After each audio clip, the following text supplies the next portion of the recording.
ははは。まさか自分がこのスレに書き込む日が来ようとは、骨格、はいはい変わりますよ。というか変わりました。高校時代丸顔だった私は20歳過ぎてから、卵形へ、顎が少ししっかりしました。小さい頃から秋葉で悩んでいた妹、今や歯医者さんに、矯正されてたんですかと聞かれるくらい歯並びが美しい。もちろん矯正はしていない。鏡を見てしんどくなる人に、少しは役に立つかもしれない情報を、人間は毎秒約1100万もの情報を五感で受け取っているけれど、毎秒たった40しか処理できないそうです。つまり受け取る情報の 99.999996% は無意識にスルーしている。鏡で見た自分の顔は記憶にインプットされてる。自分はこういう顔という情報を瞬時に脳が引っ張り出してきたものを今見えている顔だと認識してしまっている。この辺のことは脳科学の本なんかにも書いてあります。脳は記憶に頼ることで、毎春の情報処理をかなりサボっているそうです。毎春新しく入ってくる情報をすべて完璧に処理したら脳がパンクしてしまうからです。私は不意打ちで、ガラスに映った自分を見て凹んだ時なんかは、上記のことやちょっと前に出てた潜在意識の層のことを思い出すようにしてます。なるほど、面白、記憶を見ているだけだっていう、潜在意識の法則的に、自分世界、だとすれば、記憶をバグらせることで現実も変わるかも。それだと夫婦の顔が似てくる。ペットと飼い主は似てるみたいな現象も理由がわかる。好きな顔なりたい顔をめちゃ脳内にすり込まれるほど見ていれば、自分の顔もそうなってくるっていう、自分より他人から言われることの方が先に変わるっていうのも頷ける気がします。自分の顔は美人ってインプットしていても、自分が見る自分の顔は記憶の積み重ねが邪魔をして、ほぼ自動的に記憶にある姿を再生してしまうけれど、他人の方が記憶のフィルターが入ってない意識に先にタッチできる状態なのかなと思います。私は今、療養中で半引きみたいな状態で、周りには若い子は皆可愛いという年寄りしかいないため、自分で見る自分の顔の評価しかわからない状況なのですが、最近久しぶり遭遇したお世辞を言わなそうな同年代の異性に美人と言われたので、それなりに効果は出てきているのかなと思ってます。潜在意識はすごいです。徐々に変わるので、細かいパーツの変化はよくわからないけど、確実に綺麗になってきました。お化粧がいらなくなりました。一番の成果は、前より自分に自信を持てるようになったことです。嫌だと思っていた部分も含め自分の容姿が好きになってきました。コツは、なんだか知らないけど、とにかく私は美人なんだと決めることです。ここが美しくないとか思っても、美人の基準なんて、世界中、人によって様々です。綺麗な人もたまたま写真写りが悪い日があったりします。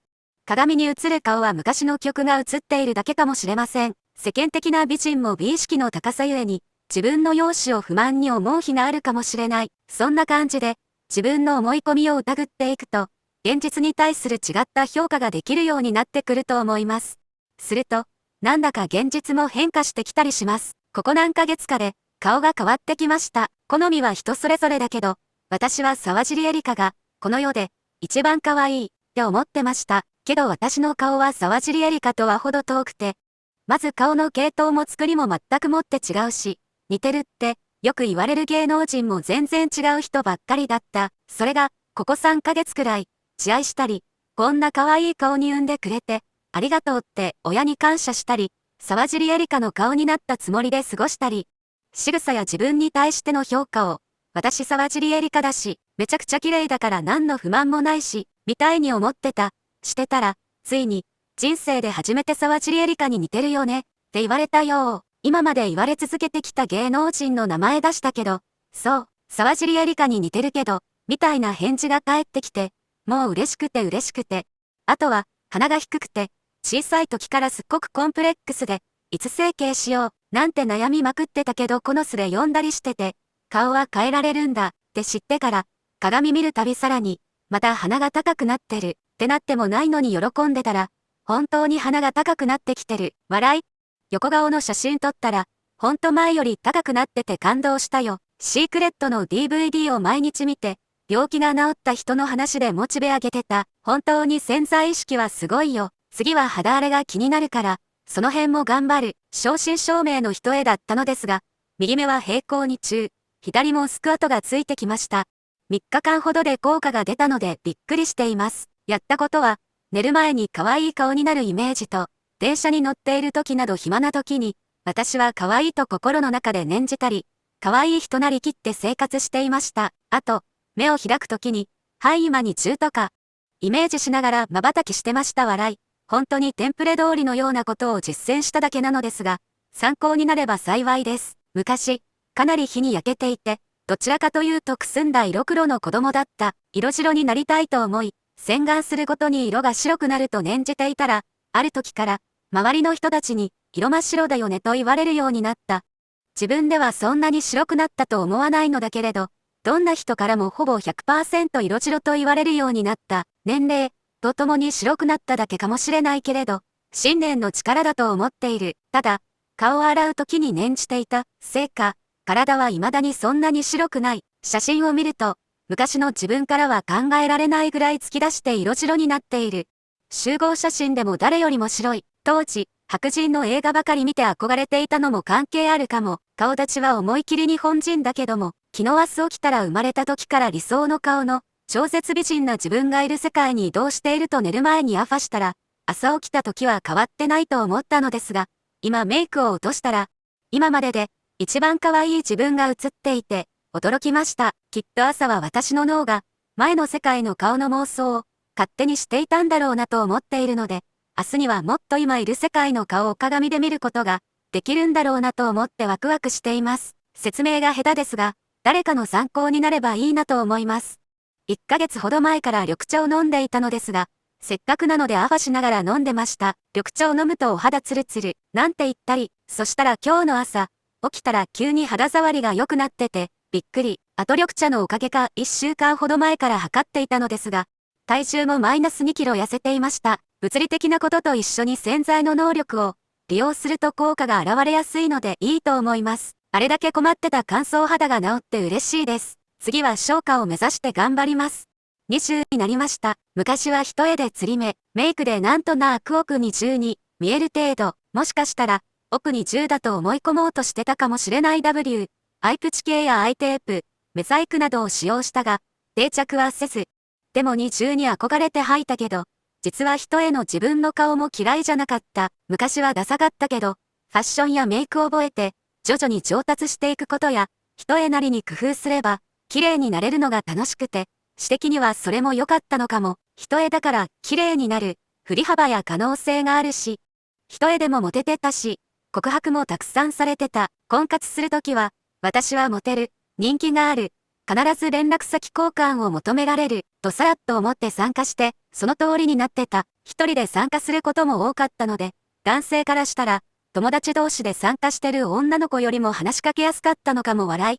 でもそれを都合よく捉えてた。しかし20への憧れも持ったまま年月を重ね、20アイテムを再度使う時期とか、やっぱり20になりたい、と、強く思う時期が不定期にやってくる笑い。ある時それまで愛用してた化粧品が急に合わなくなり、まぶたにプツプツと照味が出るように我慢できないほどで、良くないと分かってても、まぶたを何度も思いっきり擦らずにいられなかった。後に皮膚科で感じ、その時の擦った刺激なのなわからないけど、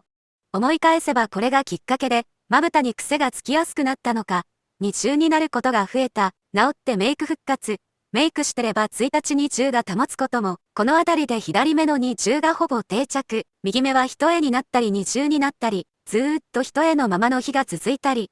泣いた翌日や睡眠不足、極端に疲れてる時は、両方一重になることもたびたびあった。アンバランスなのが気になって、右目だけアイテープを使ったりしてたが、それも面倒になり、左だけでも20が定着したことに喜び満足して、もういいや、で右目のアイテープもやめた。そしたらなぜか右目も20なることがちょこちょこあって、いつの間にか定着してた。今では右の肩が20幅が広くて、くっきりしてる笑い。泣いた翌日も一重になることは、ほぼなくなった。アイメイクなしでも平気で、外出できるし、一重の時とは違うメイクの仕上がりも楽しい。笑顔。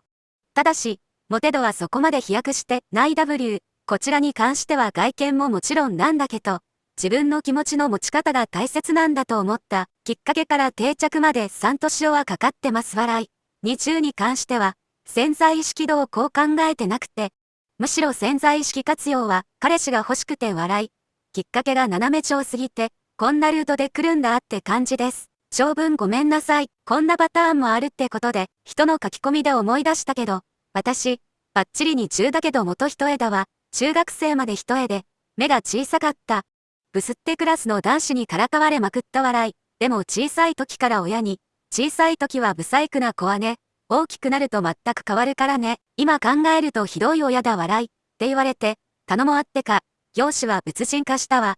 美女になれたかと言われると全然だけど、自分ではこの変化にとても満足してる。自分の目が大好きだし、目の形が理想的とか大きいねってよく褒められるし、暗示の効果はすごいね。ここ半年くらいで、どんな顔が綺麗で、どんな顔がそうでないのかは洗脳だということに気づいた。今の世界では、悲しいけど白人が権力を持っている。私は小さい頃カリフォルニアに住んでいたこともあるので、白人は全部綺麗とか、白人になりたいという感覚はないですが、日本で白人っぽい特徴、目が大きい、鼻が付け根から盛り上がってる、口が引っ込んでるなどが美人とされるのは現実だし、テレビや本に載るのもそのような芸能人ばかり。でも、それは洗脳されているからだと分かった。分かりやすく言えば、黒人が世界の中心なら黒人美人が美の基準、アジア人が世界の中心ならアジア人が美人の基準となるということ。これに気づいてから、世間では、ブスブサイクとされる人を見ても、普通としか見れなくなったし、私が昔、この顔になりたい、この人、超絶美人、と思ってた、芸能人を見ても、そこまでの気持ちは起きなくなった。私の中でも他人に差があるのは、まだ洗脳が解けていないからなのか、私ではなく、本人が自分をどう思うかの違いなのか、よくわからない部分もある。でもそれで私も変わった。パーツは何一つ変わってないけど、超美人になった。おう、気づきおめでとう。美人化おめでとう。そうそうそうなんだよ。テレビとかで美人って言われる人は、今の時代だと。お偉いさんのお気に入り、好みの顔、体型だったりするのよね汗。皆洗脳されてるから、あんまりこういう話できないけど、同じく気づいた人がいて嬉しく思う。今は顔を変えるより、どんな人でも見た目が自由に、簡単に変えられる世の中になってほしいと思えるようになった。その方が勝ち負けとかじゃなくて、その方が自分らしさを自分で決められるし、異性も見た目より心で見てくれる人が増えると思うから、あなたの書き込みで、美醜の価値観の脆さについて考えさせられました。結局、一番大事なのは、誰もが自分に自信を持って、楽しく暮らすことなんですよね。私は容姿を変える願望は手放せていませんが、それ以上に自分に自信を持つことに力を入れていきたいと思いました。美しくなりたいと思ってるけど、私もあなたの書き込みで考えさせられました。そして自分が望んでたのは表面的な美しさだけではないと気づいた。ありがとう涙。このまとめの抜粋元リンクは概要欄に貼ってあります。ぜひ、見てください。潜在意識チャンネルプレミアムでは、本当の引き寄せの法則を教えています。有料級の話をしています。概要欄にリンクを貼りましたので、ぜひポチってみてください。それでは次回の動画で会いましょう。